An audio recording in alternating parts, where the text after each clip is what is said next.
መንግስት በመካከለኛው ምስራቅ ጦርነትና ዓለም አቀፍ ቀውስ ምክንያት በነዳጅ አቅርቦት ላይ ያጋጠመውን ችግር ለመቋቋም የሚያስችሉ ውሳኔዎችን ይፋ አደረገ። በመካከለኛው ምስራቅ ጦርነትና ዓለም አቀፍ ቀውስ ምክንያት በነዳጅ አቅርቦት ላይ ያጋጠመውን ችግር ለመቋቋም የሚያስችሉ ውሳኔዎች ማሳለፉን የንግድና ቀጠናዊ ትስስር ሚኒስትሩ ካሳሁን ጎፌ ገልጸዋል።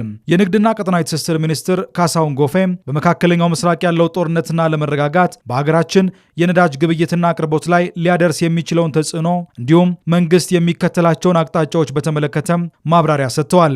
የነዳጅ አቅርቦት ስርጭትን የሚከታተል እርምጃ የሚወስድና የነዳጅ ቅድሚያ የሚሰጣቸውን ዘርፎች የሚለይ ልዩ ክፍል መቋቋሙንም ይፋ አድርገዋል።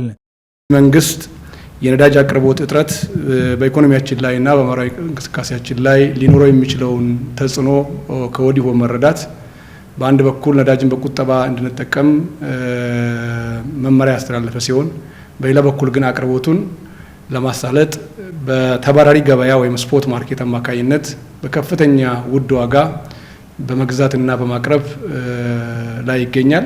እስካሁን መንግስት ወደ 262 ቢሊዮን ብር ገደማ ነዳጅ ለመደጎም ጥረት አድርጓል። አሁን ላይ በየወሩ ከ15 እስከ 20 ቢሊዮን ብር ገደማ በመደጎም ላይ እንገኛለን። በእኛ ሀገር ሁኔታ ከሌሎች ሀገራት በተለየ ሁኔታ ልንከተል የፈለግነው ማህበራዊ እንቅስቃሴዎችን መክታት፣ ኢኮኖሚያዊ እንቅስቃሴ መክታት ሳይሆን ይህንን ፈተና ከዜጎች ጋራ በትብብር በመሆን ከህዝቡ ጋራ በትብብር በመሆን በመረዳዳት መንፈስ መንግስት የሚያቀርበውን ነዳጅ በቁጠባ የመጠቀምና ለወሳኝ ኢኮኖሚና ማህበራዊ አውታሮች ቅድሚያ የመስጠት የፕራዮሪታይዜሽን ስራን እንደ ትኩረት የምንከተል መሆኑን ለማንሳት እፈልጋለሁ። ያጋጠመው የነዳጅ አቅርቦት እጥረት በሀገርና በዜጎች ማህበራዊና ኢኮኖሚያዊ እንቅስቃሴ ላይ ጫና እንዳያሳድርና በፍትሐዊነት ለመምራት መንግስት ከዛሬ ጀምሮ ተግባራዊ የሚሆን የቅድሚያ አሰጣጥ ውሳኔ ማሳለፉንም ሚኒስትሩ ይፋ አድርገዋል። በሌላ በኩል በየማደያዎቹ የሚተገበር የነዳጅ አጠቃቀም ቅደም ተከተል ለይተናል። ሁለተኛው ውሳኔያችን ይህ ማለት ከዛሬ ጀምሮ የነዳጅ ማደያዎች አሁን በሚገልጸው ቅደም ተከተል ብቻ ነዳጅ የሚያቀርቡ ይሆናል። አንደኛው ቅድሚያ ማግኘት ያለበት ከነዳጅ አንጻር ነዳጅ የሚያጓጉዙ ቦቴዎችን፣ ሁለተኛው ከፍተኛ የአምራች ኢንዱስትሪዎችና የኤክስፖርት ድርጅቶች ቅድሚያ እንዲያገኙ ይደረጋል። ሶስተኛው በግንባታ ላይ ያሉ ልዩ ትኩረት የሚሹ የመንግስትና ቁልፍ የግል ፕሮጀክቶችም ጭምር በነዳጅ ምክንያት እንዳይቆሙና እድገታችን እንዳይጎዳ በከፍተኛ ጥንቃቄ ነዳጅ መቅረብ መቻል አለበት። 2 እና 3 ላይ ያሉት በቀጥታ ተጠቃሚ ማዕቀፍ የሚስተናገዱ ሲሆን በማደያ የሚስተናገደው ቁጥር 1 ላይ ያስቀመጥኩት ነው። አራተኛ ላይ የገቢና የውጭ ምርት፣ የመሰረታዊ ፍጆታ ምርቶች እና ሸቀጣ ሸቀጦች የጫኑ የጭነት ተሽከርካሪዎች ቅድሚያ ማግኘት መቻል አለባቸው። አምስተኛው የግብርና ስራችን ለማዘመን የሚያገለግሉ የእርሻ ትራክተሮች ያሉበት አካባቢ ላይ ልዩ ትኩረት ሰጥቶ የእርሻ ትራክተሮችም ነዳጅ እንዲያገኙ የሚደረግ ይሆናል። በስድስተኛነት የህዝብ ማጓጓዣ የከተማ የህዝብ ማመላለሻ ተሽከርካሪዎች፣ ሀገር አቀፍና የከተማ የህዝብ ማመላለሻ ትራንስፖርት ባሶች በስድስተኛ ደረጃ ትኩረት ሰጥቷቸው ነዳጅ እንዲያገኙ የሚደረግ ሲሆን በሰባተኛ ደረጃ በናፍጣ የሚሰሩ ሌሎች ለህብረተሰብ ግልጋሎት የሚመጡ ተሽከርካሪዎች በቅድሚያ ሊስት ውስጥ ከ1 እስከ 7 የተዘረዘሩ ስለሆነ በእነኚህ ዝርዝር መሰረት ብቻ ማደያዎች በቅደም ተከተል እንዲሰሩ ይጠበቃል። ከዚህ ውጪ የሚደረግ የነዳጅ ስርጭት ተገቢ ባለመሆኑ እርምጃ ይወሰዳል ያሉት ሚኒስትሩ ይህንን ውሳኔ በአግባቡ ለማስፈጸም በቅንጅት እንደሚሰራም አረጋግጠዋል።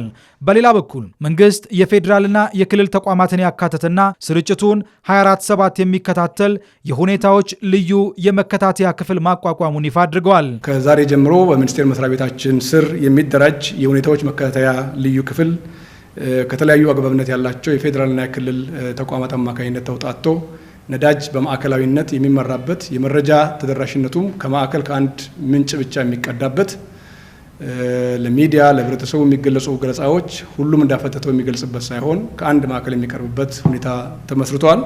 የሁኔታዎች መከታተያ ልዩ ክፍሉ ከፌዴራል የሚመለከታቸው አካላት የንግድ ሚኒስቴር፣ የገንዘብ ሚኒስቴር፣ የጉምሩክ ኮሚሽን፣ የፌዴራል ፖሊስ፣ የብሔራዊ ደህንነትና መረጃ፣ ሌሎች ተቋማትም ነዳጅ እና ኤነርጂ ባለስልጣን፣ ነዳጅ አቅራቢ ድርጅት በጋራ ሆነው በአንድ ክፍል ውስጥ በጋራ 24/7 የሚከታተሉበት ስርዓት ዘርግተናል። ከክልል የፕሬዝዳንት ጽህፈት ቤት ኃላፊዎች፣ የንግድ ቢሮ ኃላፊዎችና የክልል ፖሊስ ኮሚሽን ኮሚሽነሮች የሚሳተፉበት ሲቹዌሽን ሩም አደራጅተን በልዩ ሁኔታና ጥበብ ነዳጅን በቁጠባ የምንጠቀምበትን ስርዓት የመትከል አቅጣጫ ተከትለናል።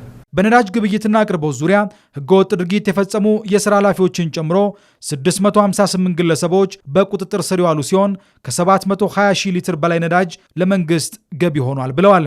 እስካሁኑ ጉዞ ነዳጅ በማቅረብ በማሰራጨትና በግብይት ዙሪያ ወደ 658 ሰዎች በህግ ቁጥጥር ስር ውለው አስፈላጊው የእርምት እርምጃ በመወሰድ ላይ ይገኛል። በድምሩ 720,039 ሊትር ነዳጅ በጸጥታ አካላት ቁጥጥር ስር የተወረሰና ለመንግስት ገቢ የተደረገ መሆኑን ማንሳት ያስፈልጋል። ይህን የማነሳበት አሁንም ቢሆን በሳቦታጁ በሌብነቱ ውስጥ እና በግብይት ሰንሰለቱን መንግስት ካስቀመጠው አቅጣጫ ውጪ ተግባራዊ ለማድረግ የሚደረግ የትኛውም ሩጫ ከመንግስትና ከህዝብ እይታ ውጪ ስለማይሆን ተገቢ ቁጥጥር የሚደረግበት መሆኑን አበክሬ ማንሳት እፈልጋለሁ። በተለያየ ኃላፊነት ደረጃ ያሉ ተቆጣጣሪ አካላት የንግድ መዋቅር 52 ሰዎች፣ የጸጥታ ህግ አስከባሪ አካላት 23፣ የማደያ ባለቤቶች ስራ አስኪያጆችና ሰራተኞች 52 ሰዎች፣ ሾፌሮችና ረዳት ሾፌሮች 43፣ ሌሎች ህገወጥ አዘዋዋሪ ግለሰቦች 488፣ በጥቅሉ 658 ሰዎች ቁጥጥር ስር ውለው በአስፈላጊ ህግ እርምጃ በመወሰድ ላይ ይገኛል። ከህብረተሰቡ የሚጠበቁ ተግባራትንም ይፋ ያደረጉ ሲሆን በዚህም መሰረት ነዳጅን በቁጠባ እንዲጠቀም፣ የታዳሽ ኃይል አማራጮችን የመጠቀም ስልትን መከተል፣ የእግር ጉዞ ባህልን ማጎልበት፣ አላስፈላጊ የጉዞ ፕሮግራሞችን መሰረዝና ማቆም፣ የህዝብ ትራንስፖርትን መጠቀም፣ በነዳጅ ግብይት ላይ የሚስተዋሉ ህገወጥ ተግባራትን በማጋለጥ ከመንግስት ጋር ተባብሮ እንዲሰራ ጥሪ አቅርበዋል።